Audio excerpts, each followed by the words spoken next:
Bienvenue. Merci tout d'abord à John Alexander Bogart et au B19 de bien vouloir nous recevoir dans ce lieu de rencontre et de conversation. Cette conférence est organisée par l'Institut Thomas More, qui est un think tank libre et indépendant, un centre de réflexion politique et d'expertise, un laboratoire de solutions innovantes et un relais d'influence. Dans une époque qui communique sans cesse sans jamais vraiment rien dire, la nécessité de prendre le temps de la réflexion se fait de plus en plus pressante.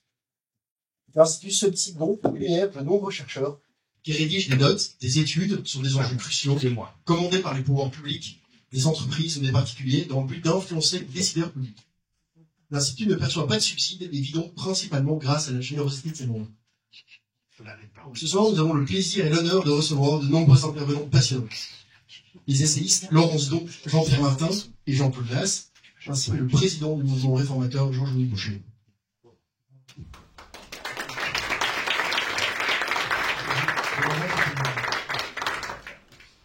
Laurence Dompe et Jean-Pierre Martin, vous êtes journalistes. Vous avez interviewé des dizaines de professeurs de l'enseignement officiel et libre, dont la plupart ont demandé l'anonymat. Ces témoignages, que vous recensez dans un livre « Alain n'a rien à faire dans ma classe », enquête sur la solitude des profs face à la montée de l'islamisme, disponible à l'entrée, révèle de la solitude, de la colère, de l'inquiétude face à de nombreux faits.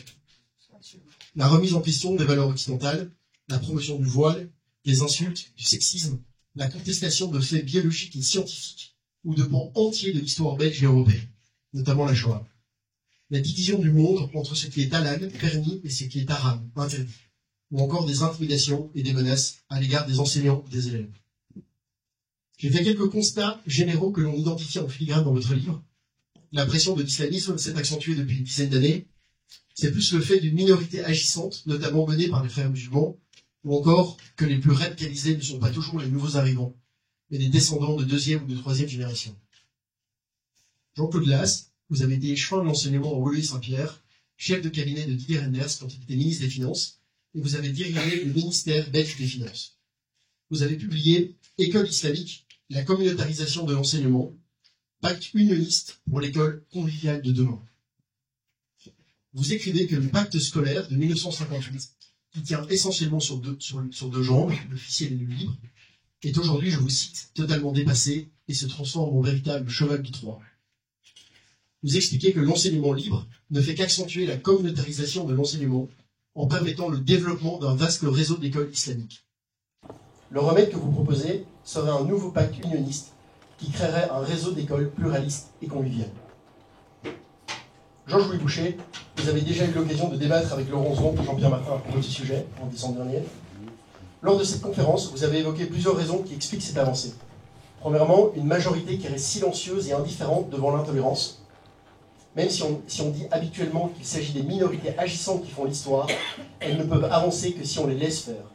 Cela m'évoque ce mot du philosophe Edmund Burke: la seule chose qui permet au mal de triompher est l'inaction des hommes de bien. La seconde raison, c'est la lâcheté des politiques. Cela m'évoque une autre phrase d'un autre philosophe, Günther Anders, qui disait que les hommes avaient en réalité plus peur de leur mort sociale que de leur mort physique. En réalité, c'est la peur d'être discrédité, d'être ostracisé, qui explique le silence, voire la complaisance des politiques. Il faut dire aussi que certains intimident la majorité silencieuse et les politiques en brandissant le concept d'islamophobie, qui vise à empêcher toute critique de l'islam et le débat à son propos. Et une autre raison, c'est l'islamo-gauchisme, que l'on retrouve chez Écolo, au PTB ou même au PS, qui renonce aux convictions que nous avons en commun pour flatter certaines communautés par opportunisme politique ou électoral. Alors, honneur aux dames. D'abord, je vais vous donner la parole, Laurence Dompe et Jean-Pierre Martin. Pourriez-vous nous parler de ces retours de terrain et des conclusions que vous en tirez? On va te donner le micro, Laurence. Bonsoir et merci d'être là. Voilà, donc je vais peut-être d'abord expliquer pourquoi nous avons écrit ce livre. Donc Jean-Pierre et moi-même sommes deux grands reporters. Nous avons beaucoup voyagé à travers le monde arabe et musulman.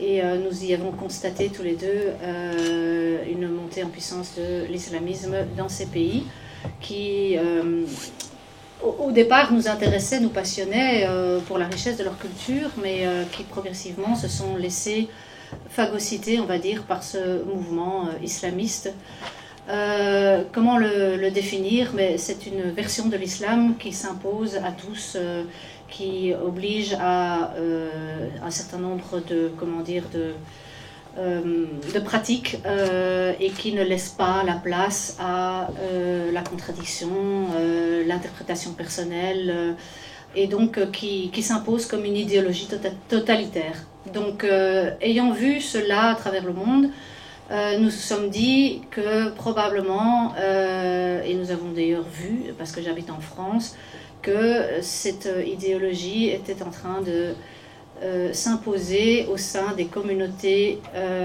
musulmanes que nous accueillons dans nos pays depuis maintenant 50 ans. Et donc, comme je vis à Paris, j'en ai eu particulièrement conscience du fait qu'il y a eu 2 assassinats de professeurs, comme vous le savez, Dominique Bernard en 2023 et Samuel Paty en 2020. Donc, il se trouve qu'en France, il y a donc eu deux assassinats qui ont aidé à la prise de conscience de ce phénomène qui était déjà là depuis pas mal de temps, mais en fait qui a quand même révélé sa violence potentielle. En Belgique, en revanche, rien n'a jamais été dit sur ce sujet. Donc nous nous sommes dit, et même il a plutôt été mis sous le tapis, nous nous sommes dit, il est temps peut-être de voir ce qui se passe dans nos écoles. Alors ce que nous avons fait, c'est, nous avons commencé par l'école Francisco Ferrer, parce que c'est le seul lieu à Bruxelles, donc c'est l'école Francisco Ferrer, forme les professeurs de demain, donc les régents et les instituteurs en quelque sorte. Et nous sommes dit, comme c'est un lieu où il y a eu une opposition face à la question du voile, les professeurs se sont érigés ouvertement contre.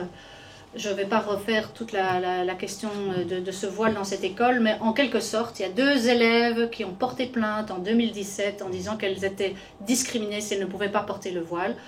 Les décisions de justice ont finalement donné raison à ces filles qui, en 2021, ont porté le voile avec donc l'assentiment de la justice en quelque sorte, et les professeurs se sont dit mais qu'est-ce qui se passe? On est lâchés parce que nous sommes dans une école officielle qui promeut la neutralité, et là maintenant elles arrivent, elles portent le voile et en plus c'est légal, c'est autorisé.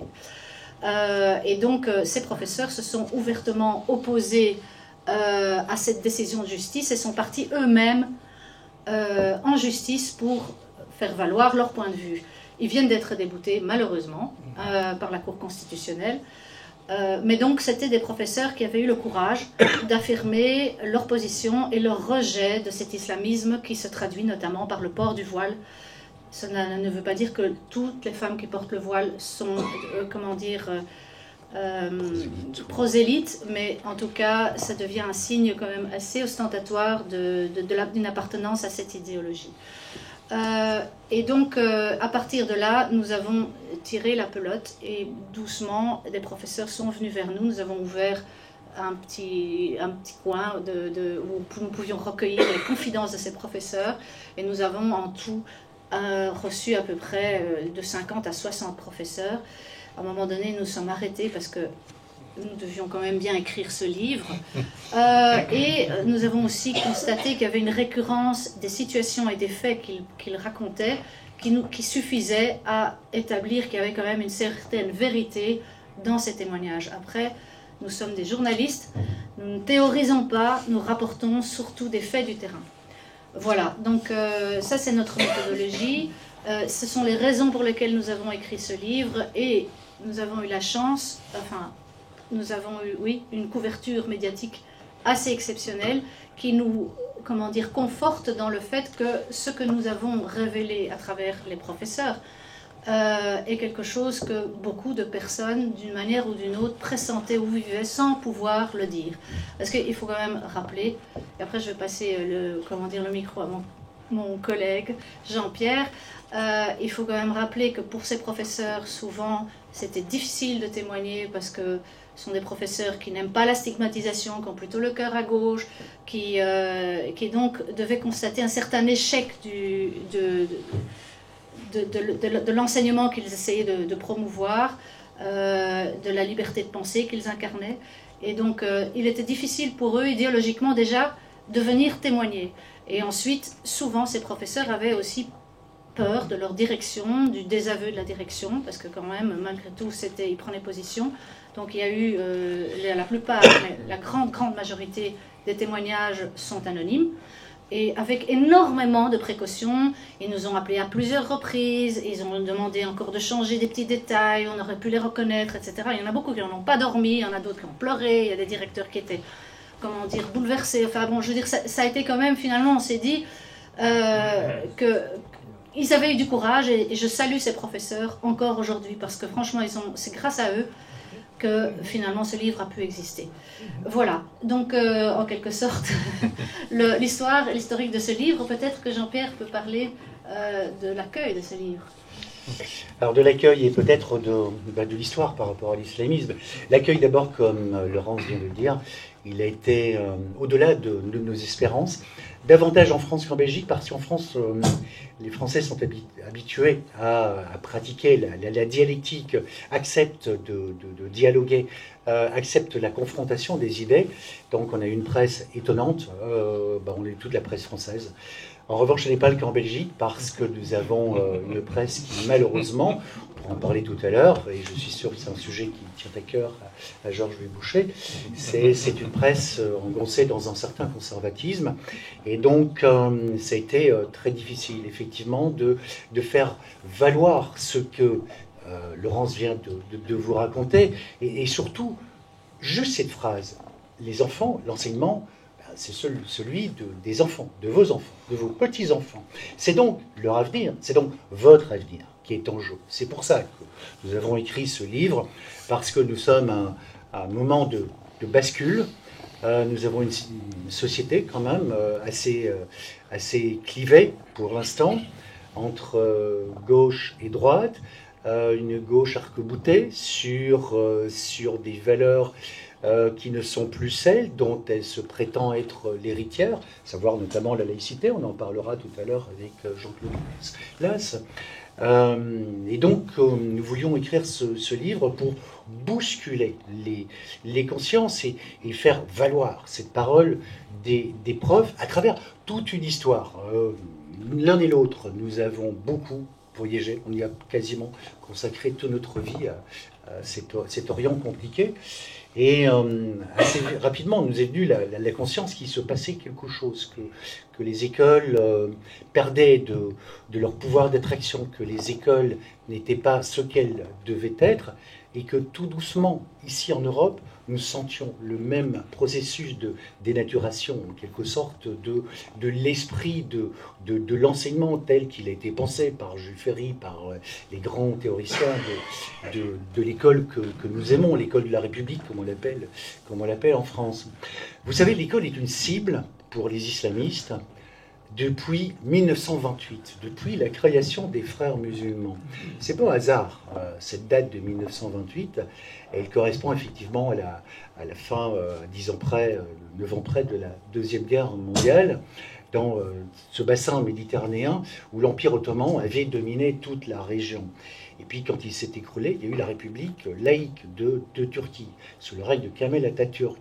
C'est contre cela que Hassan el-Banna, qui est le grand-père de quelqu'un que vous connaissez peut-être, dont vous avez déjà entendu parler, c'était Tariq Ramadan.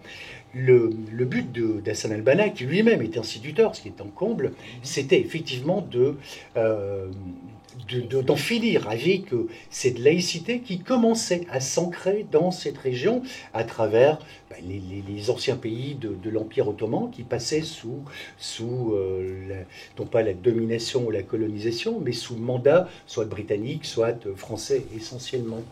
À partir de ce moment-là, le mouvement a pris de l'ampleur dans ce qui est cette Palestine un peu fantasmée aujourd'hui d'abord, ensuite en Égypte, et c'est le président Nasser qui a mis fin à les velléités d'Hassan el-Banna et du théoricien des frères musulmans, Akoub.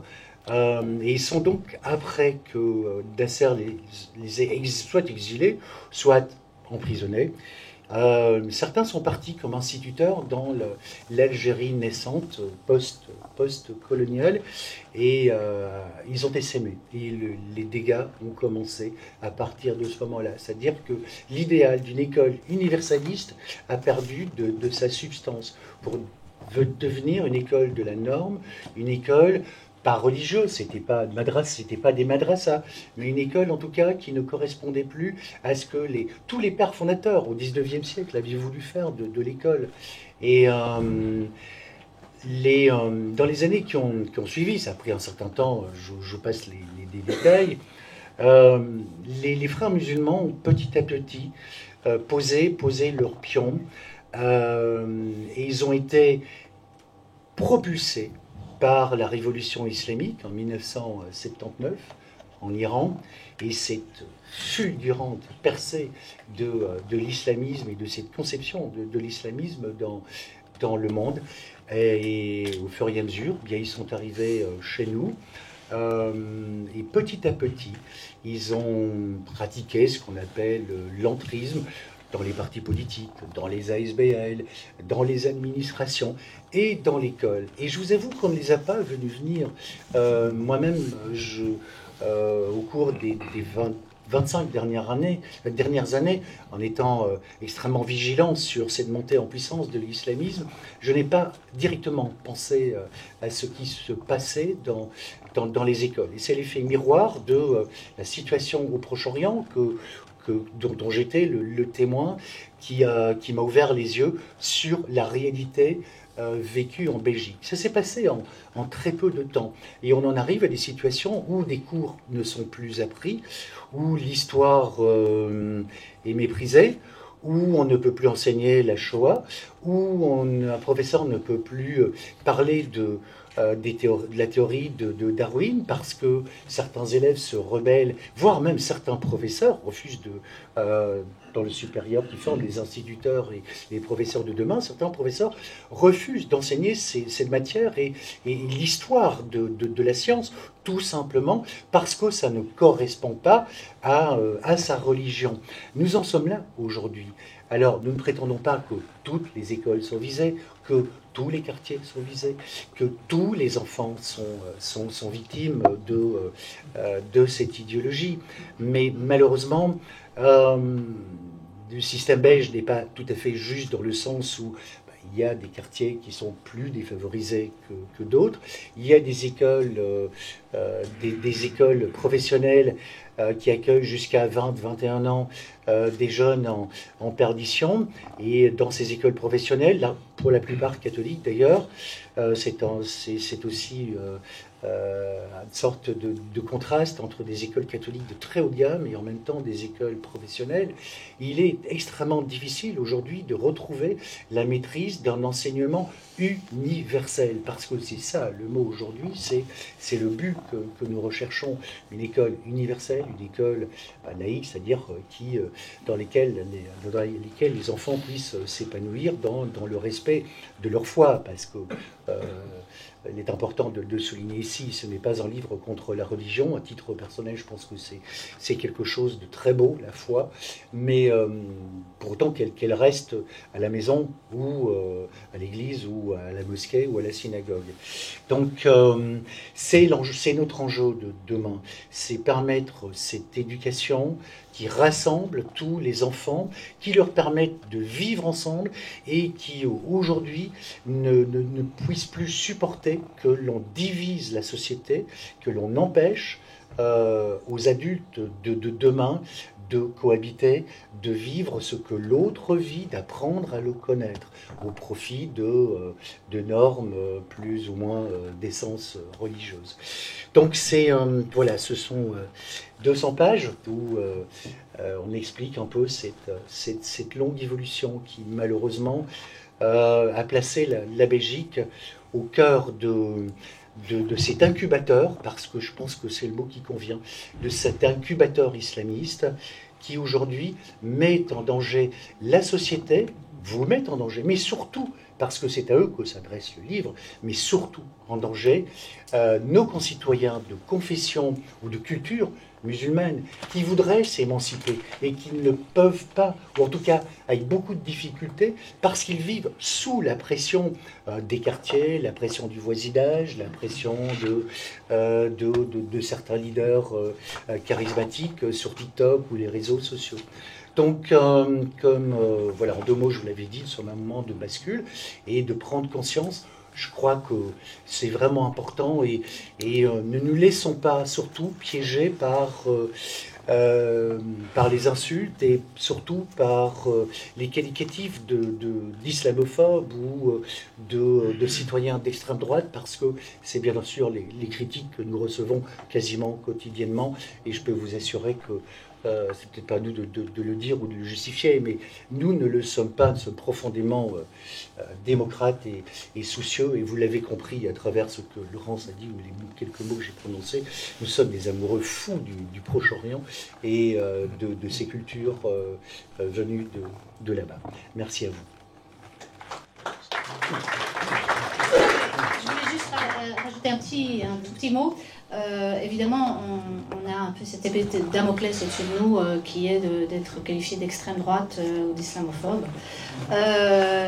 Donc, par rapport à l'extrême droite, je reviens de Jordanie, enfin, j'y étais pendant il y a 6 mois. Et ils nous ont présenté en fait le spectre politique en Jordanie. Hein. Donc à l'extrême gauche, il y a le communisme, puis après il y a les partis sociaux et l'équivalent socio-démocrate chez nous. Et à l'extrême droite, que mettent-ils? Les frères musulmans. Je veux dire, quand on nous accuse d'être d'extrême droite, j'ai envie de dire, mais en fait on combat l'extrême droite que définissent les musulmans eux-mêmes, chez eux. Oui, eh bien, moi, vous m'entendez avec le micro-baladeur? Vous m'entendez? Ok. Alors, moi aussi, j'ai pondu un livre, mais il n'a pas eu l'écho de votre livre, malheureusement. Si. Mais il s'intéresse à l'avenir de notre enseignement. Et en fait, comme l'a dit du temps où il était ministre-président de la communauté française, Pierre-Yves Géolet, si on devait aujourd'hui imaginer l'enseignement en partant d'une feuille blanche, on ne l'imaginerait sûrement pas de la façon dont il est aujourd'hui en Belgique. Parce que notre enseignement est évidemment le fruit d'une histoire qui a été marquée par de terribles guerres scolaires pendant 2 siècles, le 19e siècle et le 20e siècle, guerres scolaires qui nous paraissent aujourd'hui inimaginables. Certains essayent encore, avec malveillance, d'entretenir une certaine guerre froide, mais heureusement, ils n'ont pas beaucoup de succès. Et ces guerres scolaires, heureusement, nous sommes parvenus à y mettre fin. Nous sommes parvenus à y mettre fin dans le pacte scolaire de 1958, qui a été un élément important. Mais le pacte scolaire de 1958, c'était encore la Belgique de papa. C'est le temps de l'Expo universelle, c'est le temps de l'atomium, c'est il y a très longtemps. Et en 1958, d'ailleurs, s'est passé quelque chose de nouveau en Belgique. Pour la première fois, on a eu un accord politique fondamental sur quelque chose conclu par des présidents de partis. Hein, c'était nouveau à l'époque, ça n'existait pas encore. Et à l'époque, les présidents de partis, c'était Gaston Eyskens. Maintenant, Marc Eyskens nous paraît déjà fort âgé. C'était Gaston, son père. Omer Van Oudenhoven, libéral. Et en fait, Léo Collard. Bon. Et ce pacte scolaire, cet accord politique a en plus ensuite été traduit dans une loi, la loi de 59 sur le pacte scolaire. Mais donc, tout ça date d'il y a fort longtemps. Et ça date surtout d'une époque où l'Église, en Belgique, n'avait pas, enfin l'Église de façon générale, n'avait pas encore fait le formidable aggiornamento qu'elle a fait avec Vatican II, qui lui date de 62 à 65. Et pour être honnête, si on regarde ce que l'Église disait avant Vatican II, parfois c'était aussi choquant que ce que disent certains islamistes aujourd'hui. Et quand j'étudie certaines situations et que je vois ce qu'écrivent les islamistes, je me rends compte qu'ils relisent notre passé, qu'ils connaissent très bien, et qui se disent, mais pourquoi est-ce qu'on n'en reviendrait pas à des situations pareilles? Alors, c'est vrai que chez nous, avant la Révolution française, l'Église avait une position tout à fait dominante, et puis au fil du temps, elle a subi des revers. Ça a commencé avant la Révolution française, en 1781, avec l'édit de tolérance de Joseph II, puis ça a continué avec la Révolution française, où là, ça a vraiment été très secouant pour l'Église. Et puis, après la période française, notre Église catholique, chez nous, a connu, après Waterloo, on a été rattaché aux Pays-Bas, et là, on dépendait d'un roi protestant. Alors, de nos jours, ça ne semble plus nous poser de problème, mais à l'époque, c'était assez choquant.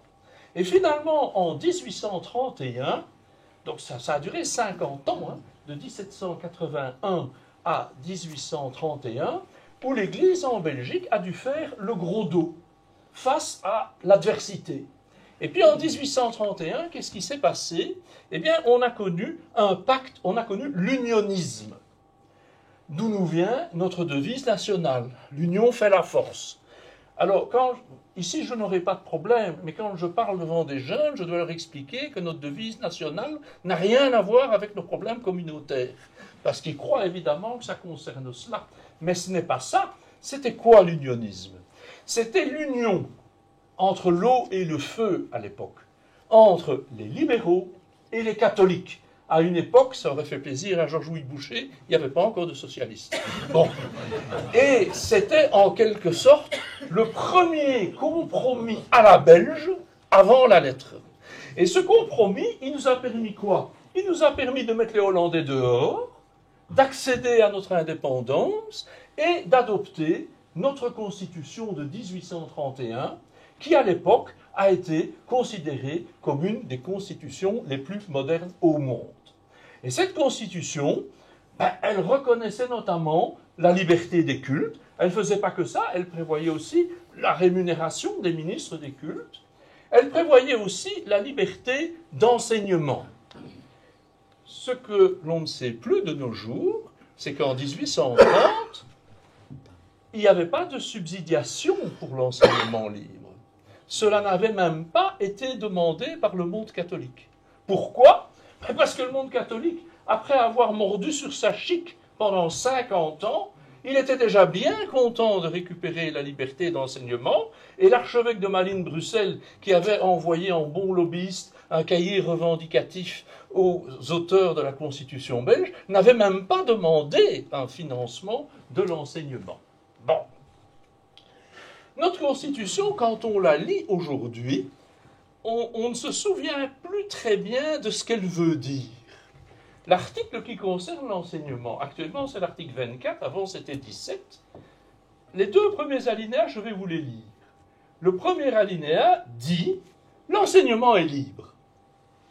Et puis il faut attendre le deuxième alinéa pour qu'on nous dise que la communauté, à l'époque c'était évidemment l'État, ce n'était pas encore communautarisé, organise un enseignement qui est neutre.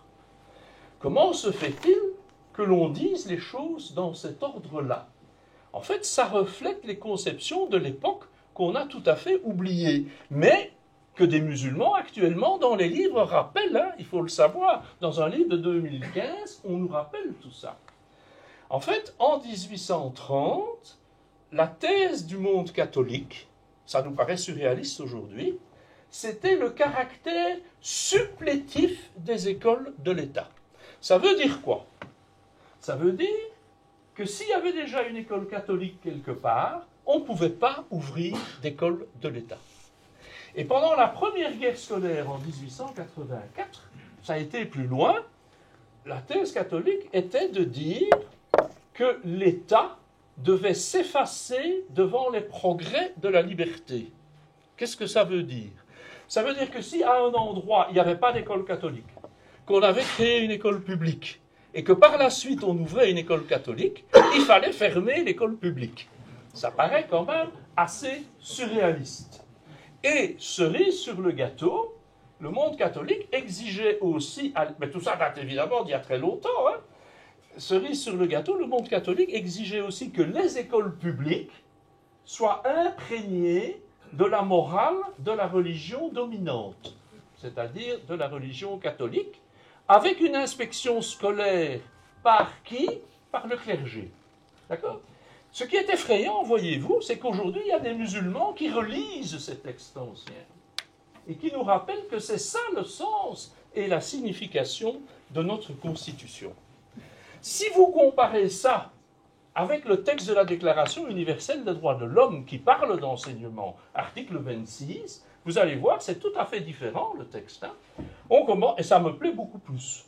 On commence par dire « toute personne a droit à l'éducation ».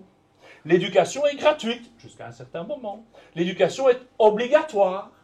Et puis dans un deuxième alinéa, on nous dit que l'éducation doit viser au plein épanouissement de la personnalité humaine, au renforcement des droits de l'homme. Elle doit favoriser la compréhension, la tolérance, etc. Et ce n'est que tout à la fin, dans le troisième alinéa, que l'on dit, et c'est important aussi, les parents ont par priorité le droit de choisir le genre d'éducation à donner à leurs enfants.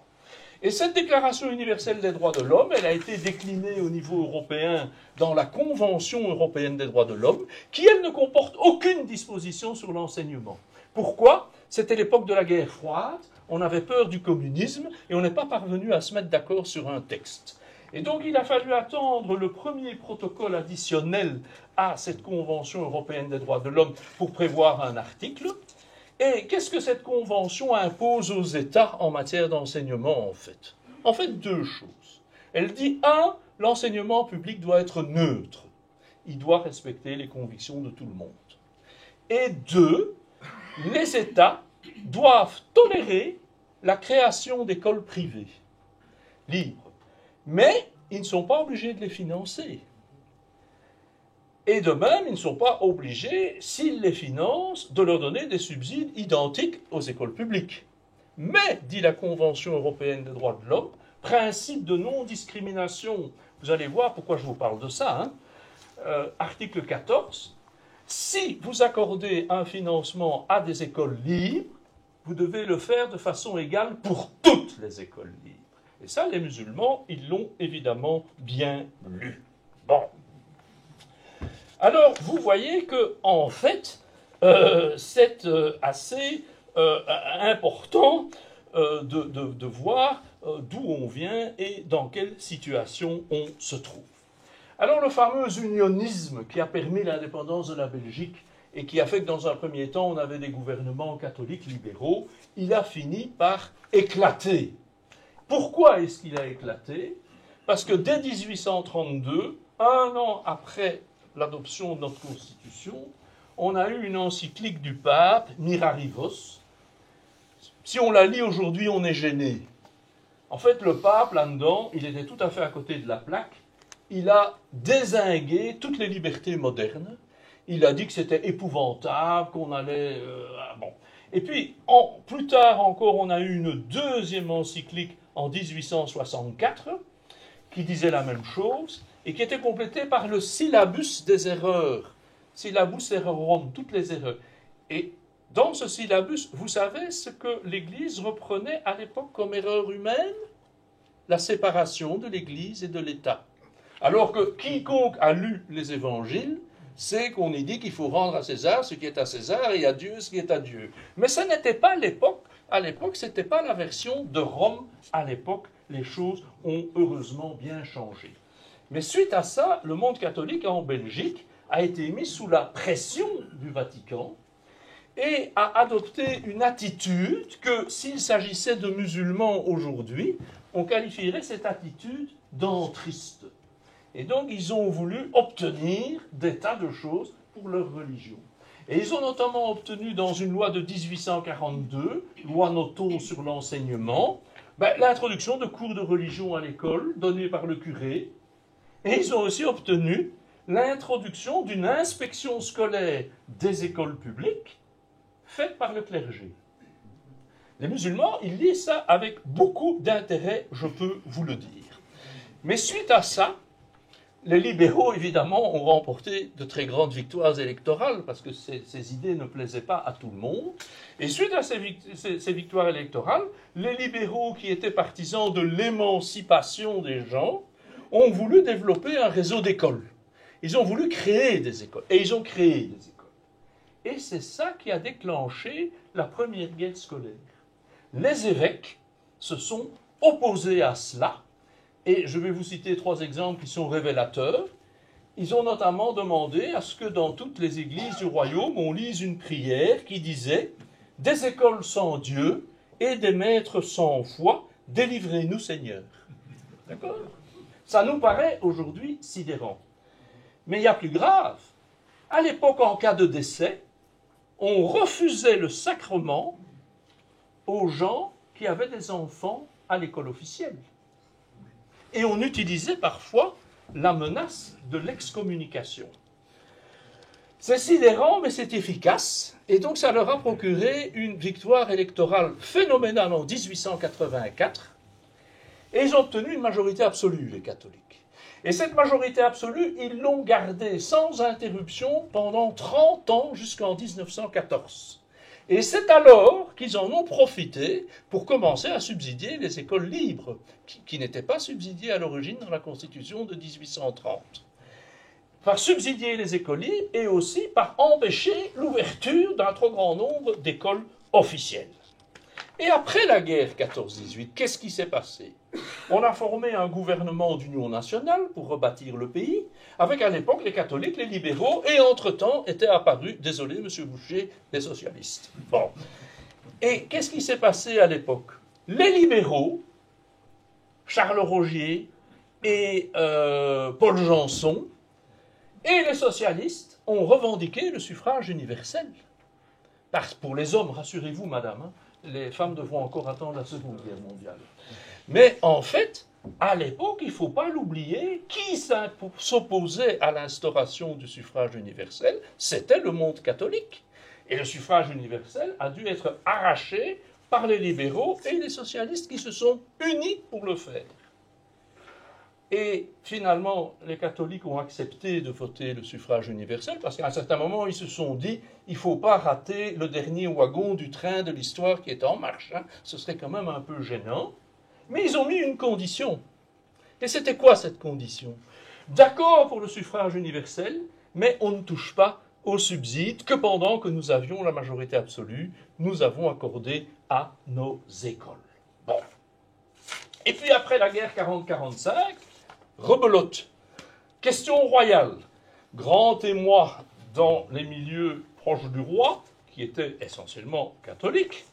Ça a permis une grande victoire électorale de ce qui à l'époque était devenu le PSC, Parti social chrétien, et ça a fait que de 50 à 54, on a eu une majorité absolue PSC. Armel, ministre de l'Enseignement. Rebelote, on en profite pour augmenter les subsides des écoles libres, et puis le gouvernement est fini. Après ça, il y a un gouvernement, fait rare dans l'histoire, libéral-socialiste, qui lui doit faire des économies, tous azimuts, et qui parmi toutes les économies qu'il fait, va diminuer l'augmentation qui était intervenue des subsides aux écoles libres. Ça a déclenché la deuxième guerre scolaire, évidemment. Deuxième guerre scolaire, il y a eu des élections après, en 1958, le PSC a gagné les élections, mais pas assez pour avoir la majorité absolue. Et c'est suite à ça qu'il a fallu négocier.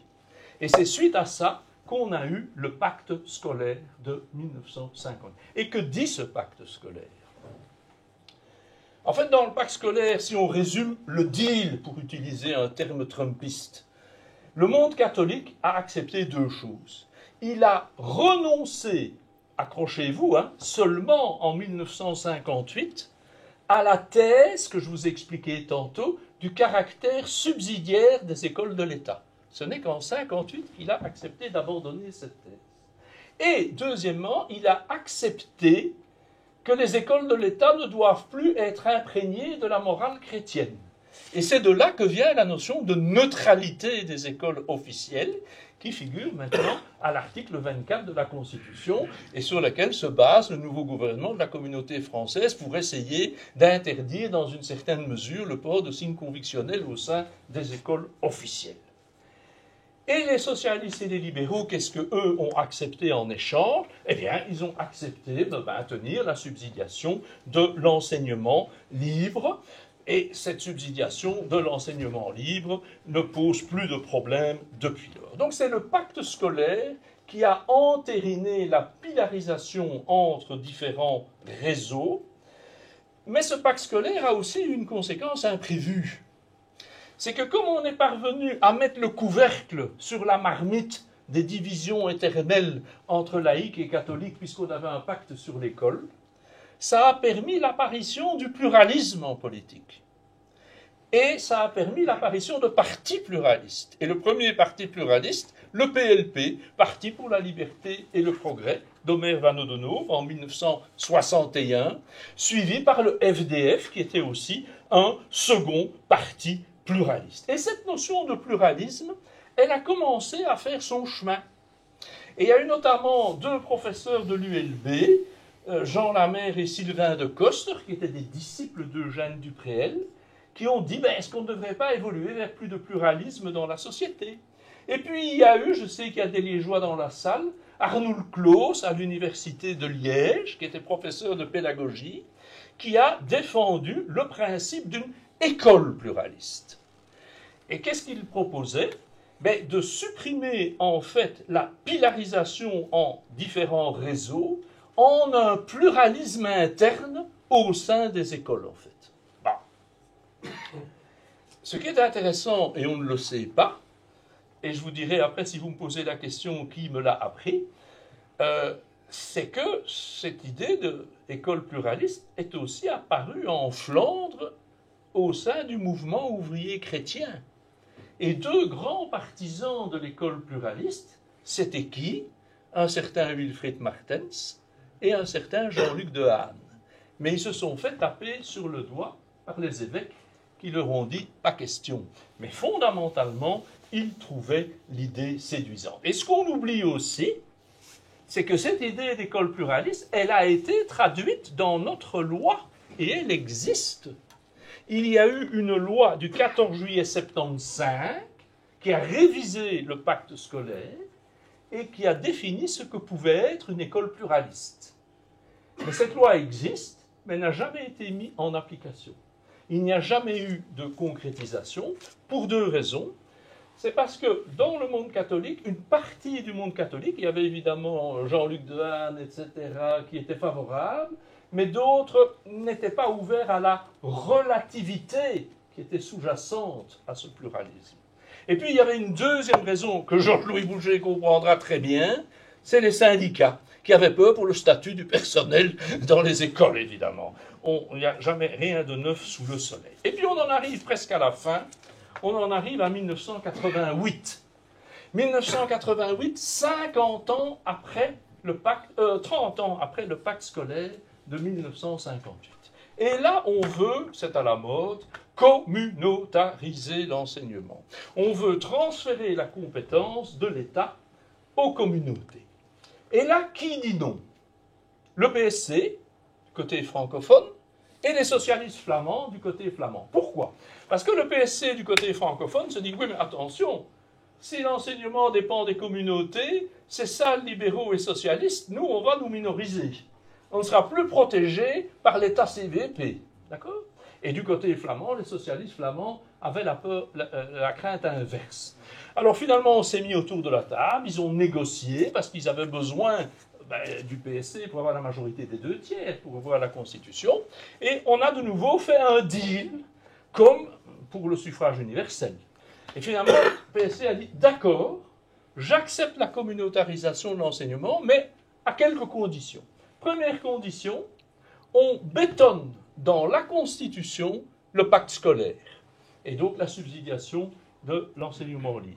Donc il n'est plus moyen d'y revenir sans une majorité des 2/3. 2, on introduit dans la Constitution le principe, retenez-le bien parce que ça va être important, on va parler d'islam après, de l'égalité entre tous les élèves et toutes les écoles. Ils doivent être traités de la même façon. Cette égalité vers laquelle le gouvernement de la communauté française veut maintenant tendre en améliorant le taux de subsidiation des écoles libres, en le portant, comme en Flandre, à 91%. Et troisième condition, on veut que la Cour constitutionnelle puisse vérifier tout ça pour s'assurer qu'on respecte bien le principe d'égalité entre les élèves, entre les écoles. Voilà. Bon.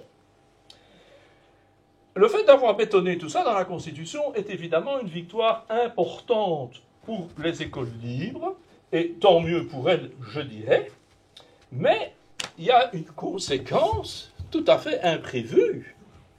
C'est que cette égalité que le monde catholique a obtenue, parce qu'il représentait à l'époque, et il représente toujours beaucoup en Belgique, elle ne vaut pas que pour elle, elle vaut pour tout le monde. C'est la même chose d'ailleurs pour les cultes. On a prévu le paiement des traitements des ministres des cultes. Ce traitement, dans l'esprit du concordat de 1801 entre le pape et Napoléon, ne se justifiait que pour l'Église catholique, dont les biens avaient été confisqués sous la Révolution. Mais au nom du principe d'égalité, on a dit, on va prévoir le paiement des traitements de tous les cultes, de tous les cultes reconnus, pas seulement le culte catholique. Et puis avec le temps, on a même créé un nouveau culte, la laïcité. Donc c'est assez surprenant parfois. Mais donc, en fait, on se rend compte que tous les autres, les écoles juives, les écoles protestantes, les écoles islamiques, ont droit au même traitement que les écoles catholiques. Et si on ne leur accorde pas, ils peuvent introduire un recours à la Cour constitutionnelle et ils obtiendront gain de cause. Alors, la raison pour laquelle j'ai écrit mon livre, c'est parce que je crois que l'opinion publique, qui est déjà très ébranlée par toutes les questions relatives au port de signes convictionnels, je pense que l'opinion publique dans notre pays va avoir beaucoup de mal à admettre l'idée que l'on puisse assister, comme c'est le cas aujourd'hui, au développement d'un réseau d'écoles islamiques financé par nos impôts, par la Fédération Wallonie-Bruxelles, qui bénéficie des mêmes avantages très importants qu'a obtenu l'Église catholique pour des raisons historiques et en raison du poids qu'elle représente. Or, il faut le savoir qu'actuellement, nous avons déjà 8 écoles islamiques financées par la communauté française à Bruxelles, et il y a des projets pour développer tout ça. Alors maintenant, je voudrais raconter une histoire qui est comique. 1988, on communautarise l'enseignement. 1989, l'année suivante, demande de reconnaissance d'une première école islamique auprès de la mosquée du Cinquantenaire. Réaction immédiate du ministre de l'Enseignement de l'époque, Jean-Pierre Graffet, PSC, vous y avez parfaitement droit, c'est la liberté d'enseignement. Et il a raison juridiquement. Réaction de Vic Ancio, Volksuni, secrétaire d'État à l'immigration à Bruxelles. Il dit, je vais prendre contact avec l'imam et je vais essayer de le convaincre de ne pas ouvrir cette école. Parce qu'ils y ont droit, mais moi j'essaye d'intégrer les immigrés. Et s'ils créent des écoles ghetto, ils ne vont pas s'intégrer. À l'époque, on avait encore, je peux le dire parce que je suis assez corpulent, parce que de nos jours, on ne peut plus dire n'importe quoi, celle que vous avez sûrement connue sous le nom de Domdik Paula Dont, commissaire à l'immigration, CVP. Elle a adopté exactement la même position que Vic Ancio. Elle a dit, vous avez droit à créer ces écoles, mais de grâce, ne le faites pas. À l'époque, on avait aussi un certain Herman Van Rompuy, qu'on a connu comme président du Conseil européen, mais qui à l'époque était président du CVP. Et qu'a dit Herman Van Rompuy? Il dit, moi je suis tout à fait opposé à la création de cette école islamique. Parce que, si on l'autorise, on va bientôt avoir tout un réseau d'écoles islamiques. Et alors, on lui a dit, oui, mais enfin, vous avez le réseau d'enseignement catholique. Et là, il a répondu ce qu'aujourd'hui, on n'oserait plus dire, parce qu'aujourd'hui, on n'ose plus rien dire. Il a répondu, oui, c'est vrai, mais ce n'est pas la même chose, parce que nous, on respecte les droits de l'homme. Et donc, ma conclusion, Et j'y arrive, ne t'en fais pas. Juste, si vous me permettez, Oui. avancez un peu votre chaise. Ah oui, parce que j'avais mal fini. C'est gentil, c'est gentil. Ce n'est même pas un complot. Voilà. Et donc, en fait, ma conclusion, c'est de me dire, est-ce que maintenant que les rapports entre les catholiques et les laïcs ne sont plus ce qu'ils étaient avant? Je crois que de nos jours, il y a moins de différence entre un catholique de maintenant et un catholique de 100 ans, rappelez-vous ce que je vous ai dit, et qu'entre un laïc de maintenant et un laïc d'il y a 100 ans, il y a plus de différence entre un catholique et un laïc de maintenant il y a 100 ans qu'entre un catholique et un laïc. On a des tas de laïcs qui ont leurs enfants dans l'enseignement catholique. On a compris l'idée, mais je ne suis pas sûr que la phrase soit juste. Hein? Oui, non, mais j'ai dit l'inverse. Mais c'est bien, c'était pour voir si vous écoutiez, hein, c'était pour ça. Mais c'est tout à fait exact, c'était l'inverse. Mais je pense qu'en fait, est-ce que l'on ne devrait pas envisager, maintenant que les écoles catholiques sont de facto devenues pluralistes, il faut le dire, est-ce qu'on ne devrait pas réfléchir et évoluer vers un nouveau système qui nous permette surtout d'éviter le développement d'un réseau d'écoles islamiques? Parce que si on laisse ce réseau se développer, demain, à Bruxelles, vous risquez de n'avoir plus que cela. Et je pense qu'en disant cela, je ne cherche certainement pas à adopter une attitude contre les musulmans, mais pour les musulmans. Parce que je pense que pour l'intégration au sein de leur société et pour le vivre ensemble, ce serait mieux d'intégrer les gens plutôt que de leur permettre de se développer à part. Et donc c'est la raison pour laquelle, comme tu l'as dit dans ton introduction, Émeric, je considère qu'actuellement, le vieux pacte scolaire qui date du temps de l'atomium est devenu le cheval de Troie du développement d'un communautarisme islamique dans notre pays. Et je pense qu'on devrait réfléchir à parvenir à un nouveau pacte unioniste en Belgique, avec bien sûr les deux grandes familles principales, les laïcs et les catholiques, et tous les autres, pour essayer de faire en fait ce qu'avait dit Géolet dans l'introduction. Je vous disais, si on devait concevoir l'école aujourd'hui en partant d'une page blanche, on ne la concevrait certainement pas comme elle est aujourd'hui. On concevrait autre chose. Et il me semble que pour favoriser le vivre ensemble, il faudrait que nos enfants apprennent à vivre ensemble et à se connaître à l'école. Et il faudrait aussi que l'on restaure un peu de mixité sociale et que l'on fasse refonctionner l'ascenseur social. Sinon, on aura chacun le sentiment de se protéger dans son coin, mais sinon, je crois qu'on prépare des demains difficiles qui ressembleront à des guerres civiles. Voilà, merci.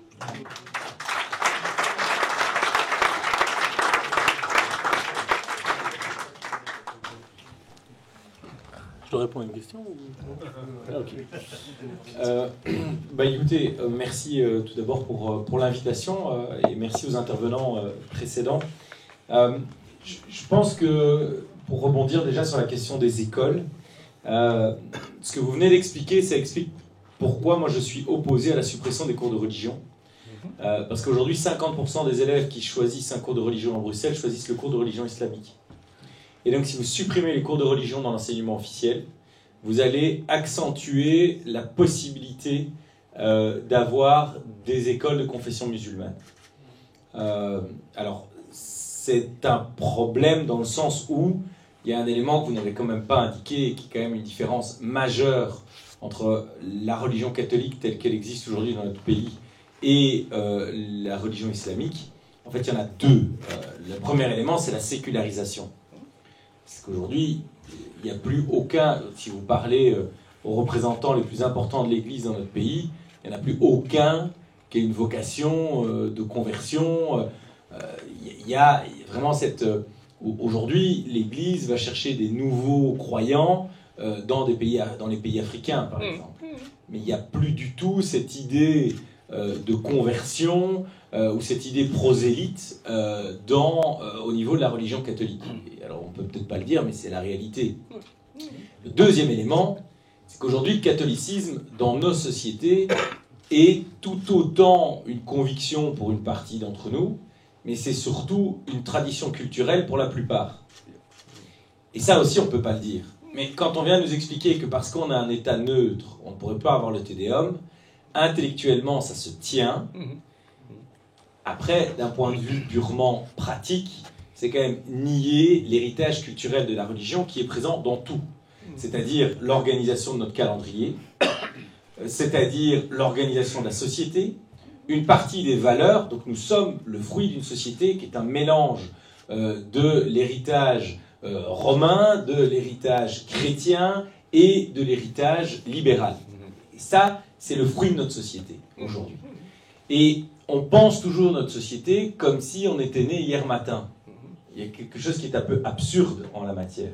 On n'est pas né hier matin, et donc on est bien évidemment le fruit de toute une série de pratiques, de toute une série d'organisations qui, effectivement, n'ont peut-être pas leur rationalité si on les concevait ce matin, mais qui trouvent leur explication dans un développement social et sociétal. C'est la raison pour laquelle une remise en cause totale du jour au lendemain n'est pas toujours souhaitable non plus en termes de cohésion sociale. Ça, c'est le premier élément. Le deuxième élément, sur la question de la place de la religion dans l'école, c'est qu'aujourd'hui, il ne viendrait quand même à l'idée de personne de ne pas enseigner des cours de biologie en raison de la religion catholique. Dans les écoles catholiques, il n'y a pas de refus d'apprendre le darwinisme. Si vous avez un cas en tête, vous pouvez me le dire, moi je n'en ai pas. Et pourquoi ? Parce que ça vient de ce que j'évoquais avant. Aujourd'hui, il y a plein d'enseignants dans l'enseignement catholique qui ne sont même pas chrétiens eux-mêmes. Vous pouvez... Moi j'avais un prof d'histoire dans un collège jésuite qui était communiste. Et il assumait son communisme. Donc, très franchement, il n'y avait pas de problème par rapport à ça. Ce n'était pas une difficulté. Aujourd'hui, ce n'est pas le cas avec la religion islamique. Ce n'est pas le cas. Pourquoi ? Parce que, c'est une religion qui n'a pas de clergé. Et donc, c'est beaucoup plus compliqué d'organiser sa sécularisation parce que l'État n'a pas un correspondant direct. Et ça, nous, on a du mal à le concevoir. On a du mal à le concevoir parce que notre tradition culturelle fait que, pour nous, une église a un chef. Et en fait, ce chef permet d'organiser une série de choses. Par exemple, le fait d'avoir des programmes scolaires. Vous savez, aujourd'hui, il y a un référentiel pour les cours de religion qui est prêt au niveau de la religion catholique. Il ne l'est pas pour la religion islamique. La même chose pour avoir une inspection. Quand vous devez organiser le fait de pouvoir rencontrer des croyants, eh bien, vous rencontrez le leader de l'Église. Ce n'est pas du tout le cas au niveau de la religion musulmane. Et ça, c'est une vraie difficulté pour nous parce que nous ne sommes pas habitués à traiter avec une organisation qui n'est pas sous une forme pyramidale avec un chef à sa tête. Et c'est d'ailleurs un vrai problème parce que quand on demande aux musulmans de condamner les attentats, par exemple, mais pour eux, c'est très compliqué. Parce qu'avoir une personne qui peut s'exprimer en leur nom à tous, ça n'existe pas. Et donc, on a créé le Conseil des musulmans de Belgique, à l'image de ce que Sarkozy avait créé dans les années 2000, en ce qui concerne le Conseil des musulmans de France. Le problème de ces organisations... Oui, ça fonctionne. Le problème de ces organisations, c'est qu'en fait, elles sont très artificielles. Parce que c'est l'État qui dit « vous allez vous organiser de façon pyramidale ». Et donc, on organise des élections dans des mosquées, mais alors, ils sont tous dans des mosquées différentes. Ils tiennent en compte aussi leur sensibilité au sein de la religion islamique. Et donc, 9 fois sur 10, les gens qui sortent de ces élections, la première chose qu'on leur dit, c'est « vous n'êtes pas légitime ». Pour toute une série de raisons. Et donc, comme ce n'est pas culturellement ancré, si vous appartenez, si par exemple vous êtes chiite, et que vous êtes dans une mosquée chiite, et que ce sont des sunnites qui sont élus à la tête, je prends un exemple assez facile même, si c'est plus complexe, parce que vous avez aussi des Turcs, vous avez...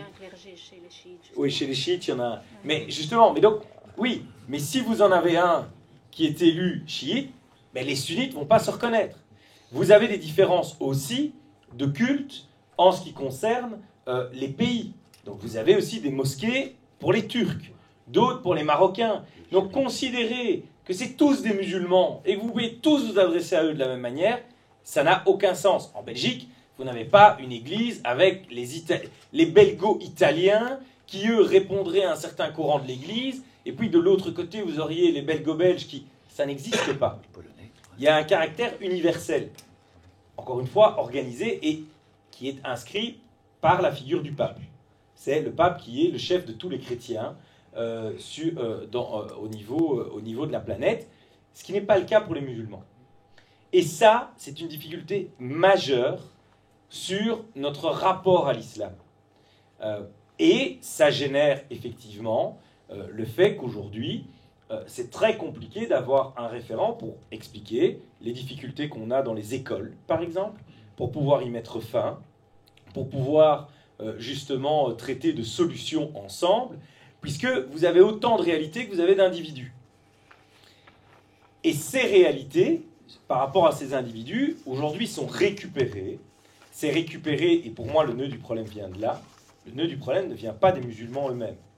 Le nœud du problème vient de certains représentants politiques, de certains membres d'associations, qui, pour gagner des voix facilement, ont été éveillés, ont été suscités des débats qui n'étaient même pas des revendications au départ de la communauté musulmane.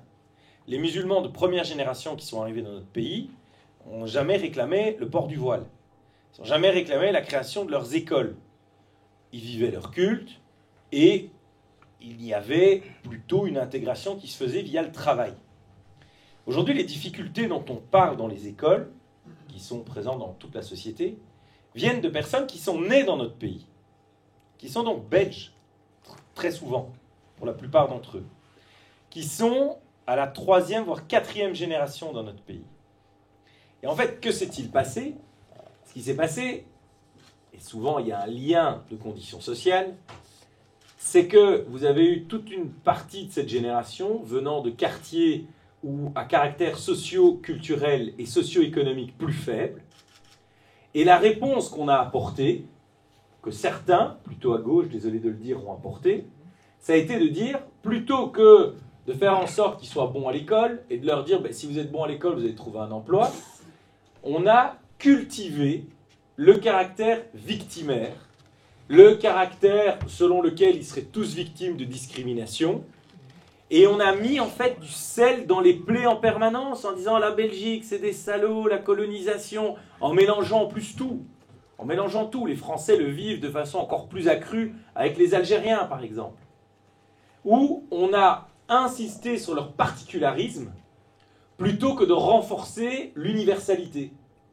Et on leur a dit, voilà, vous êtes des migrants ou vous êtes d'origine étrangère, donc vous êtes discriminés. Moi, j'ai un gamin de 14 ans qui un jour m'a dit, nous, on est discriminés à l'embauche. Il a 14 ans, il n'a jamais cherché un emploi de sa vie.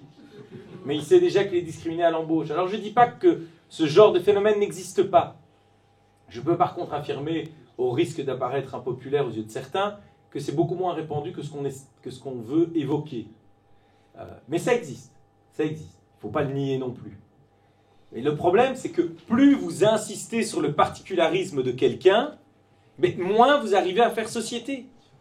Et les premiers qui ont activé, par exemple, le débat sur le port du voile, le port du voile à la STIB, c'est pas un jour une délégation de travailleurs nord-africains qui sont venus devant la direction de la STIB en disant c'est un scandale, on veut que les femmes portent le voile. Je vais vous dire mieux que ça. Hein. En général, les hommes musulmans ne souhaitent pas particulièrement que leurs femmes soient conductrices de bus. Il faut quand même aussi l'avoir en tête. Si vous êtes un peu cohérent sur l'aspect religieux, c'est rarement leur choix. En fait, vous savez qui a lancé ce débat à la STIB? C'est Ounia. Ounia, qui est une structure financée par les deniers publics, qui un jour a eu vent que la candidature d'une femme voilée avait été refusée à la STIB. Et vous savez ce qu'ils ont fait? Ils ont demandé à cette dame de repostuler. Parce qu'en fait, le délai pour un recours était dépassé. Et donc, ils ont demandé à cette dame de repostuler pour l'emploi. La STIB a refait la même réponse. Et c'est Ounia qui a entamé une action en justice. Dire les frères musulmans. À nos frais. Mais ça, j'y reviendrai. Mais donc, c'est pas une demande des musulmans au départ. Mais on leur a mis ça en tête. La question de l'abattage, aujourd'hui, c'est pas non plus au départ... Alors, le fait de manger, de manger halal est quelque chose qui est essentiel. Ça oui. Mais au départ, au Parlement bruxellois, qui a agité ces questions? Le PS, écolo. On a maintenant la team Fouad Haïdar. Parce qu'en fait, la question, et le PTB est devenu le champion là-dedans, il suffit de voir avec Gaza. Gaza, c'est la même chose. Hein. Parce qu'il y en a un ici dans la pièce qui pense que la solution va venir de la Belgique. Tout le monde s'en fout de l'opinion de la Belgique. Hein, mais tout le monde. Hein. Aujourd'hui, il n'y a que la Ligue arabe qui peut apporter une solution et les États-Unis. L'Europe est très loin du compte.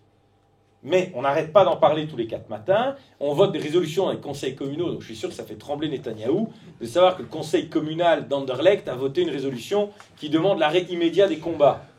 Ça, je suis sûr qu'on l'a réveillé en pleine nuit pour lui dire on est dans la merde. On a un problème. Donc Anderlecht, ils n'arrivent même pas à mettre fin, et vous verrez dans les prochains jours que la commune a une responsabilité qui n'est pas légère, mais ils n'arrivent pas à mettre fin aux fusillades, mais par contre ils vont mettre fin à la guerre à Gaza. Mais toutes ces instrumentalisations ont un seul objectif, c'est des gains électoraux rapides. C'est-à-dire que comme c'est compliqué d'amener une réponse sur la question de l'emploi, des services publics, de la mobilité, eh bien, c'est beaucoup plus simple d'aller chercher des populations en les agitant sur des sujets qui ont une haute valeur émotionnelle pour eux. Bien sûr que c'est une haute valeur émotionnelle. Mais plutôt que de leur dire « vous êtes des Belges, donc vous pouvez vivre librement votre religion, mais il y a aussi des règles de fonctionnement dans notre pays », eh bien, on a exalté leurs particularités. Parce qu'en exaltant leurs particularités, j'allais chercher leur voix. Et grâce à ça, eh bien, j'arrivais à me maintenir électoralement à de hauts niveaux, malgré de mauvais résultats sur le plan socio-économique, sur le plan de la mobilité, sur le plan de l'ensemble des indicateurs, en fait, qui devraient être ceux par lesquels on évalue l'efficacité d'un gouvernement. Et d'ailleurs, le PS s'est même fait prendre totalement au piège de son propre jeu. C'est-à-dire qu'au début, ils ont aussi été chercher des gens sur les listes, en se disant, on va le mettre 4/5e, il ne va pas trop nous emmerder, mais ça fera des voix et ça nous permettra de gagner les élections. Parce que bien évidemment que ces gens n'étaient pas plus bêtes que d'autres. Ils se sont dit, attendez, vous m'avez mis 4e, mais c'est quand même moi qui ai fait le meilleur score. Donc, la fois prochaine, je suis tête de liste. Et puis, ils ont commencé à faire des membres. Donc, c'est les assemblées générales de membres qui déterminent qui est sur la liste. Mais le problème, c'est pas que ce soit des personnes d'origine étrangère. C'est que ce sont, pour partie d'entre eux, des personnes dont l'engagement politique n'a pas été motivé sur le redressement budgétaire de la région, sur le redressement en termes d'emploi ou sur les enjeux d'éducation. Ce sont des gens qui, au départ, on a été cherchés pour exalter des caractéristiques communautaires. Et donc, quand ils sont en responsabilité, que font-ils? Ils font exactement ce qu'on leur a demandé de faire. Ils exaltent des caractéristiques communautaires. Et on ne peut même pas leur reprocher. On a été les chercher pour ça. Et où le PS se fait prendre à son propre piège, c'est que maintenant, ils sont doublés de partout. C'est-à-dire qu'Écolo a été encore un cran plus loin, donc le PS a dû aller un cran plus loin. Mais le PTB, eux, ils gagnent toute catégorie. Et alors maintenant, on a la forme ultime, c'est qu'on a une liste comme Team Fouad Haïdar, où ils ont 3 élus sur le collège électoral néerlandophone, et ils en ont un des 3 qui ne parle même pas néerlandais. Ça prouve que c'était vraiment un bon flamand. Et ils ont été élus que sur des questions communautaires. Et donc après, comment voulez-vous que dans les écoles, ça se passe bien? Parce qu'à un moment donné, on exalte ça au Parlement. À chaque fois que vous osez mettre en cause en disant « oui, mais à force de jouer sur les particularismes, vous ne faites pas société », la réponse c'est « vous êtes d'extrême droite, vous êtes fasciste, vous êtes islamophobe ». Ça, celui qui a trouvé islamophobe, il a vraiment fait sa journée. Hein. Parce qu'en fait, si vous prenez la racine du mot, c'est la peur d'une religion, on a le droit. Et donc, l'islamophobie, le délit d'islamophobie dans le code pénal, ça serait la réinstauration, en fait, du délit de blasphème, et uniquement pour une religion. Donc vous pourriez critiquer toutes les religions, sauf la religion islamique. Il faut juste prendre la sémantique des mots. Hein. Et en fait, l'islamophobie, ils se sont dit, l'antisémitisme, ça marche quand même bien, hein, et il nous faudrait un truc comme ça. C'est ça, en fait, l'idée. Mais il y a une différence majeure. C'est que la caractéristique, le fait d'être sémite, vous ne le choisissez pas. Et donc, le racisme, la discrimination, s'appuie lorsque l'on fait la distinction entre les personnes pour des caractéristiques non choisies. Vous ne choisissez pas d'être un homme, une femme, d'être noir, d'être juif, vous ne le choisissez pas. Et donc, si on vous discrimine sur cette base-là, vous êtes totalement dans la catégorie du racisme, parce que vous discriminez les gens pour des caractéristiques qu'ils n'ont pas choisies, dont ils ne sont pas responsables. Par contre, dire que l'on discrimine des gens pour des questions de confession religieuse, ou en tout cas qu'on les critique, qu'on les attaque, qu'on ait un débat, pour des questions de conviction religieuse ou de conviction politique, dans le débat public, en soi, ça n'est pas interdit. Hein. Moi, je suis attaqué tous les jours parce que je suis libéral. En quoi? Parce que vous êtes catholique, vous devriez être exempté de cette critique. Ça n'a aucun sens. La confession religieuse est une opinion comme une autre. Elle n'est sacrée que pour les croyants. Et ça, c'est aussi un deuxième élément qui est problématique dans le débat actuel. C'est qu'au niveau de l'islam, on essaye d'amener l'idée qu'en fait une conviction religieuse serait quelque chose de sacré et que nous devrions, donc nous, autorités publiques, mais aussi les laïcs, devraient reconnaître un caractère sacré à une confession religieuse. Mais quelqu'un qui a une confession religieuse ne défend pas une idée qui serait plus sacrée que moi, qui suis libéral. Pourtant, un libéral peut être critiqué par un socialiste. Pourquoi un religieux ne pourrait pas être critiqué par un laïc, voire par quelqu'un qui a une autre confession? Il n'y a aucune difficulté avec ça. Et donc, tout le travail qui est fait de dire « mais votre religion, ça n'est qu'une opinion et elle n'a pas à s'imposer aux autres », eh bien ça, c'est le travail qui est aujourd'hui devenu interdit. Il est devenu interdit sous peine d'attaque permanente. Et ça vaut pour la religion islamique comme pour toutes les autres. Hein. Vous savez, sur la question de l'abattage rituel, on parle tout le temps des musulmans, mais les personnes de confession juive ne sont pas plus heureuses de nos positions sur le sujet. Hein. Pourtant, je pense qu'on ne peut pas faire le procès au MR de ne pas lutter contre l'antisémitisme. Mais en Belgique, il y a des règles, et on a un principe de bien-être animal. Et donc, quelle que soit la religion, vous devez vous y plier. Et il y a toute une série d'autres sujets sur lesquels il ne faut pas croire que la religion catholique est toujours ravie. Mais ce n'est pas ça qui doit nous préoccuper. Ce qui doit nous préoccuper, c'est de travailler dans l'intérêt général avec nos valeurs fondamentales, qui sont celles contenues dans notre Constitution, et surtout, pour l'ensemble des aspects qui concernent les classes, le maintien d'un caractère scientifique dans les apprentissages. Et donc aujourd'hui, ce qui est en train de se passer dans les écoles, il ne faut pas s'en étonner, c'est juste ce qu'on a créé depuis de nombreuses années.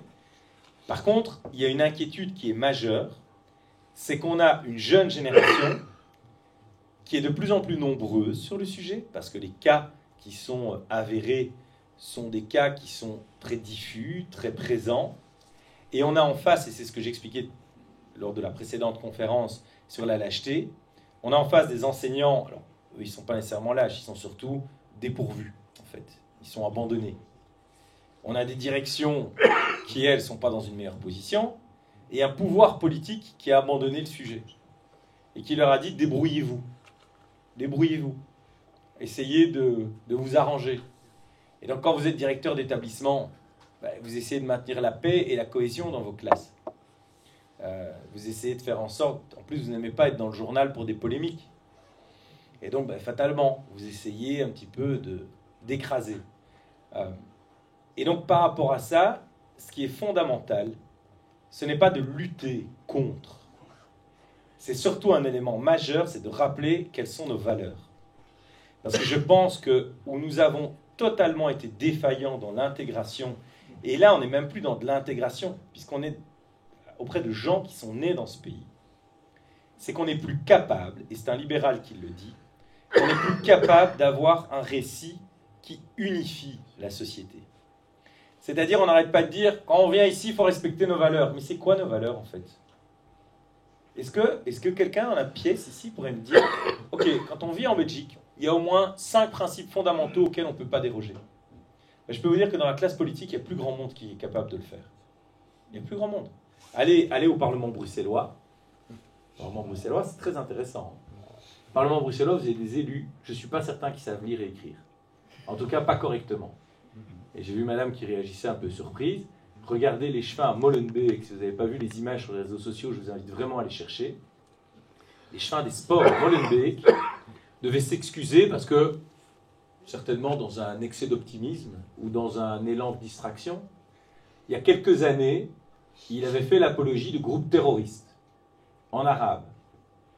On tombe là-dessus, il devient un chevin à Molenbeek, ça la fout mal.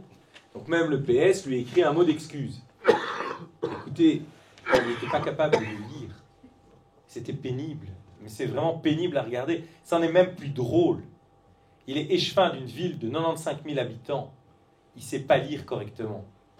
Je peux dire qu'au Parlement bruxellois, il y en a d'autres. Pourquoi ? Parce que leur élection est uniquement basée sur un enjeu communautaire.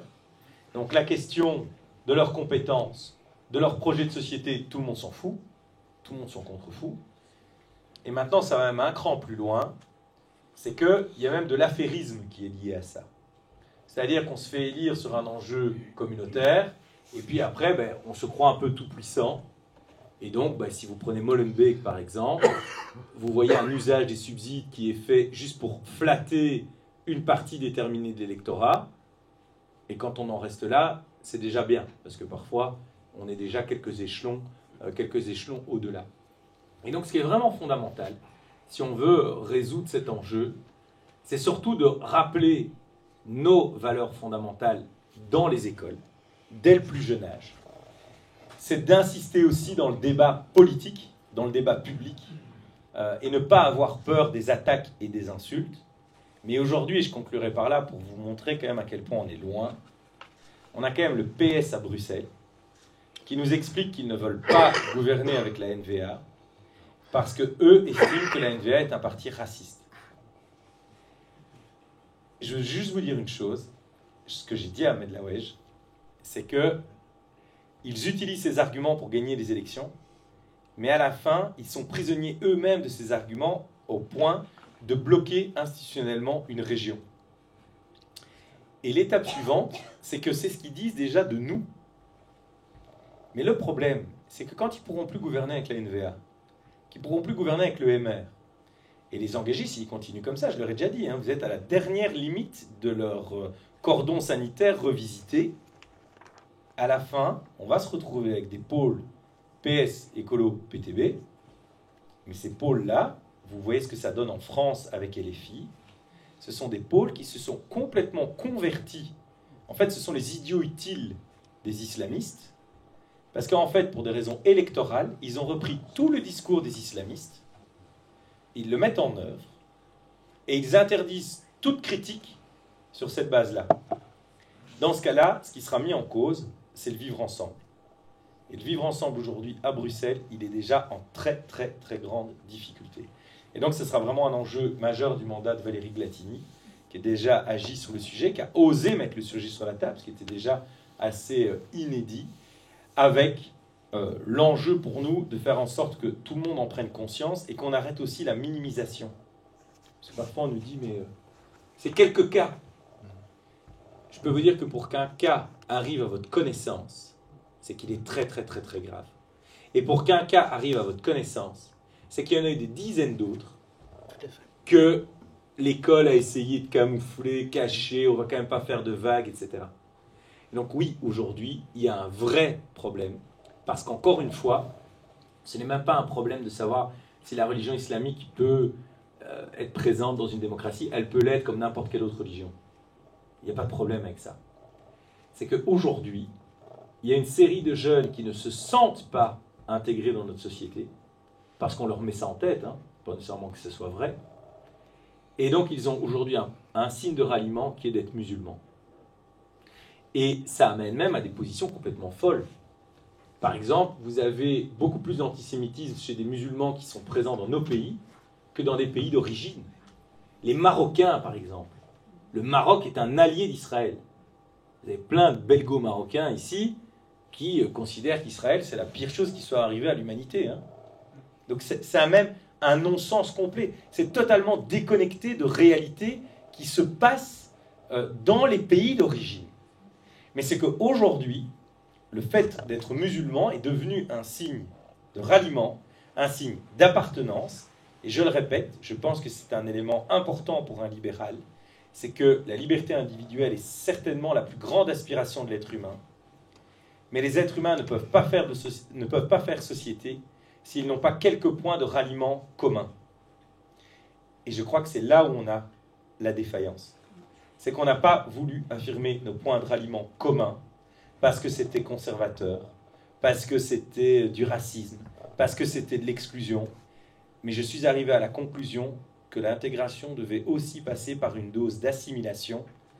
Et c'est d'autant plus vrai quand on est né sur notre territoire. Et si on ne corrige pas cet échec, alors on va à la catastrophe. Je pense qu'il n'est pas trop tard, mais ça va demander beaucoup plus de courage parce que la situation est grandement entamée. Je vous remercie. Jean-Jacques Boucher, vous savez qu'actuellement, l'interdiction au nom du port des signes convictionnels ostentatoires est laissée à la discrétion de chaque établissement. Donc ils choisissent soit de choisir la neutralité dite d'apparence ou exclusive, c'est un peu un mot assez impropre, soit la neutralité dite inclusive. Donc la France a pris la décision de les interdire en 2003 et la Flandre en 2009. Elles ont donc fait le choix de la neutralité d'apparence. Est-ce qu'il faudrait, selon vous, légiférer de la même manière? Et si oui, pourquoi ne l'a-t-on toujours pas fait? On n'a pas vu dans l'accord de Wallon. En fait, les Flamands, c'est plus complexe que ça. Hein. Donc, dans l'accord Wallon, il y a une phrase sur la neutralité qui implique l'interdiction des signes. Donc, la phrase n'est pas rédigée comme ça. Oui, pour les enseignants, pour les enfants mineurs, ça ne fait pas l'ombre d'un doute. La vraie question, c'est pour les majeurs. C'est que quand vous êtes étudiant à l'université, par exemple, vous avez affaire à des majeurs. Et je ne vais pas vous cacher que notre position, c'est de dire les enseignants doivent être totalement neutres, les mineurs aussi, parce qu'ils doivent savoir que c'est possible de le porter, mais aussi possible de ne pas le porter. Par contre, pour des majeurs, objectivement, quand vous n'êtes plus dans le cadre de l'enseignement obligatoire, parce que vous pouvez avoir des majeurs qui sont dans l'enseignement obligatoire, mais là, vous générez un problème. Moi, je peux vous dire qu'il y en a plus qu'on le pense, qui ont 20 ans aujourd'hui, qui ne sont pas toujours en réto. Dans certaines écoles, c'est une réalité. Donc, il y a cet élément. Par contre, c'est intéressant que vous veniez avec la Flandre. Parce que, dans l'accord du gouvernement fédéral, nous, on voulait mettre très clairement l'interdiction. Alors, finalement, on s'en sort via une astuce qui est celle de l'uniforme, qui amènera au même résultat. Mais vous devez quand même bien voir que la Flandre, tout à droite qu'on croit qu'elle est, a accepté totalement la vision anglo-saxonne des signes convictionnels. Et donc aujourd'hui, quand vous allez à l'administration à Anvers, vous allez retrouver du personnel qui porte des signes convictionnels. Alors, ça ne date pas de De Wever, il faut être de bon compte, ça date du bourgmestre socialiste précédent. Mais aujourd'hui, en Flandre, c'est un débat qu'ils essayent d'éviter au maximum. Dans l'accord de gouvernement, nous étions seuls à dire non, il faut la neutralité. Et à un moment donné, ils voulaient m'écrire des phrases qui ne voulaient rien dire. J'ai dit, si vous voulez écrire ça, alors vous ne mettez rien. Et les ministres et maires l'imposeront dans leur département. Et on verra la différence entre les ministres et maires et les autres. C'est comme ça que sous la pression, ils ont été obligés d'accepter cette question d'uniforme. Alors l'uniforme, ça ne veut pas dire qu'on va acheter des vêtements à tous les fonctionnaires, mais un uniforme, ça peut être, dans le règlement de travail, d'indiquer une manière de s'habiller qui fait que ça vaut uniforme, même si vous ne fournissez pas, en tant que tel, les vêtements. Sur la question de la Fédération Wallonie-Bruxelles, objectivement, il n'y a pas de difficulté pour le faire avec les engagés, mais parfois, il y a des difficultés à l'exprimer de façon trop forte. De dire, attention, ne réveillons pas certains sujets. Et ça, c'est tout l'enjeu en politique. Il y a deux écoles. Il y a une école qui est hyper majoritaire, mais qui vaut dans tout. Qui vaut pour les signes convictionnels, le trafic de drogue, certaines opinions, etc., etc. C'est la méthode belge, qui consiste à dire, ne parlons pas du sujet, comme ça on n'attise pas les problèmes.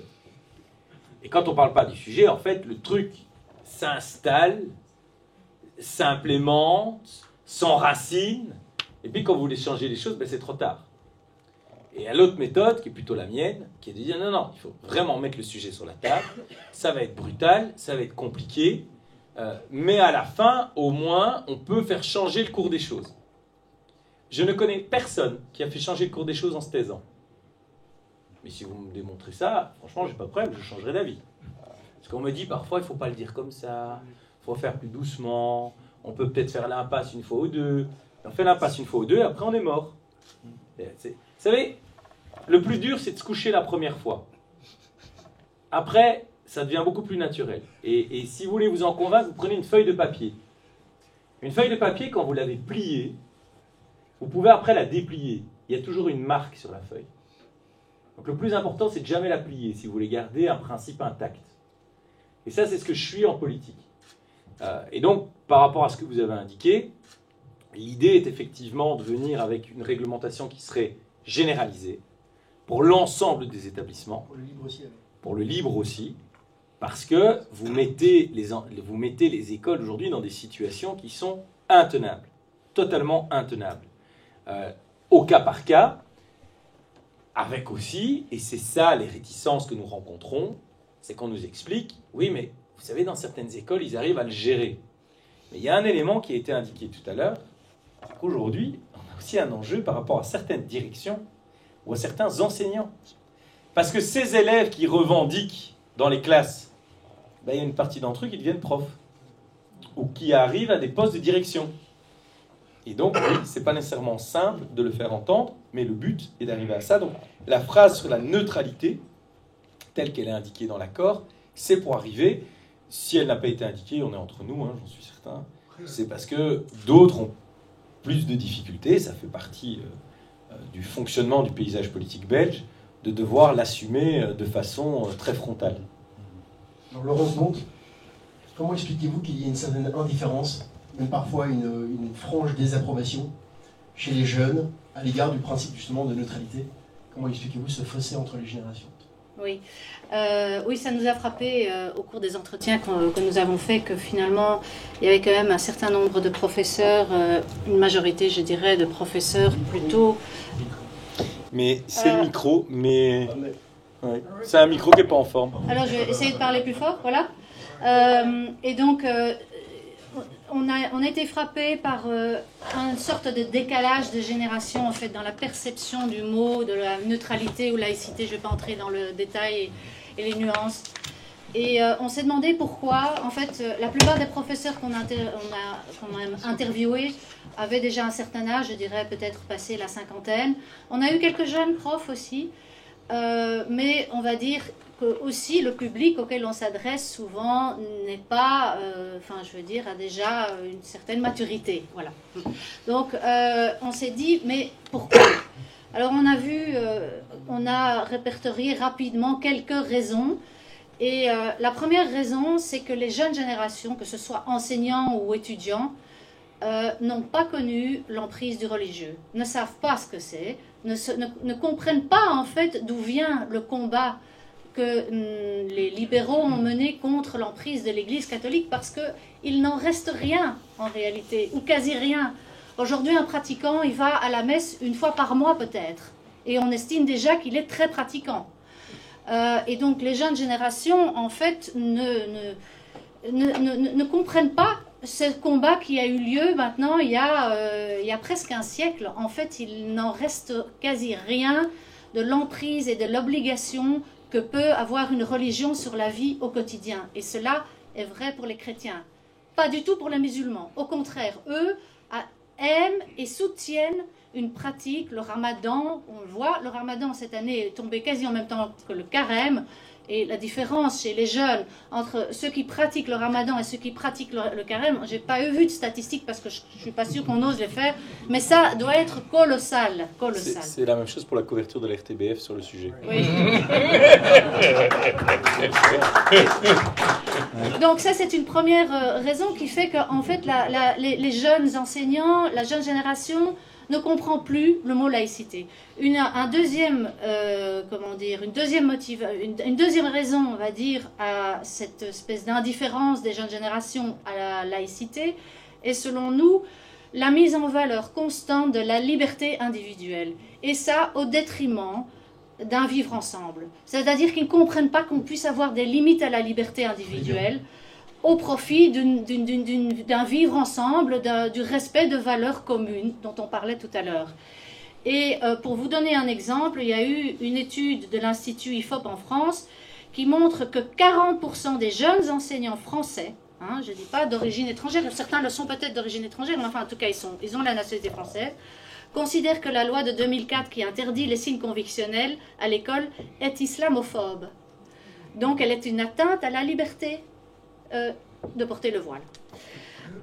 Donc ça c'est un élément important, c'est cette mise en avant un peu inconditionnelle de la liberté individuelle et sans concession et sans, comment dire, limite pour que le vivre ensemble soit préservé. La dernière raison, mais il y en a sûrement encore d'autres, la dernière raison pour laquelle il nous est apparu que la jeune génération était peu sensible à la question de la laïcité est la mise en avant, et là Georges-Louis Boucher en a beaucoup parlé, du sentiment de discrimination. Alors ça ne concerne pas seulement pour moi les jeunes musulmans. En fait, les jeunes tout court se sentent extrêmement vite discriminés. Bon, il y a les questions sexuelles bien sûr, mais il y a une hypersensibilité, disons, au statut de potentiel de la victime. Et au nom de cette discrimination, en fait, on revendique le port du voile.